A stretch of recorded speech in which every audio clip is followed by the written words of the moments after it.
Hello boys and girls, today we will be reading Curious George and the Puppies, and the author is Margaret and H.A. Rays. This is George. George was a good little monkey and always very curious. One day George went for a walk with his friend, the man with the yellow hat. When they sat down to rest, they noticed a tiny kitten peeking out from under a bush. The kitten looked frightened. "Perhaps she is lost," said the man with the yellow hat. Together, he and George searched the park for the little kitten's owner, but the kitten was all alone.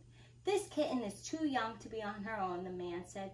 "We should take her to the animal shelter where they can care for her and find her a home." So George and the kitten and the man with the yellow hat drove to the animal shelter. The director of the shelter was glad to see them.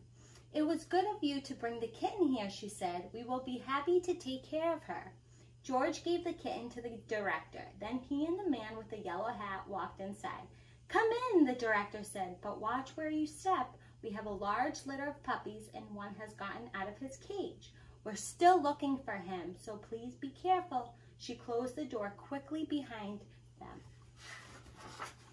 George had never been to an animal shelter before.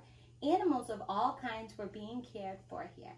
George saw bunnies, cats, turtles, and guinea pigs. He even saw a snake, but he didn't see any puppies. "George, I need to sign some papers," said the man with the yellow hat.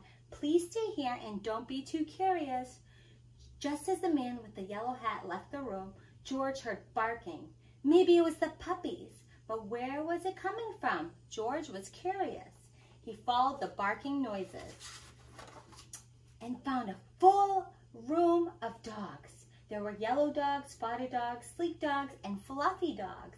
There were quiet dogs and yappy dogs and even a dog without a tail. But where were the puppies? Then George saw a little wagging tail, then another and another. Once George saw the puppies, he could not take his eyes off of them. He had to pet one. Here was a puppy. The puppy liked George. George wanted to hold the puppy. Slowly, he opened the door. But before George could even reach the puppy, the mother dog pushed the door open and was off like a shot. George tried to close the door after her, but the puppies were too fast.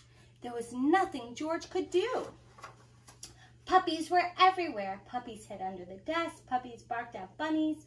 One puppy played with a telephone cord, and another climbed on top of a cage to watch the others get into mischief.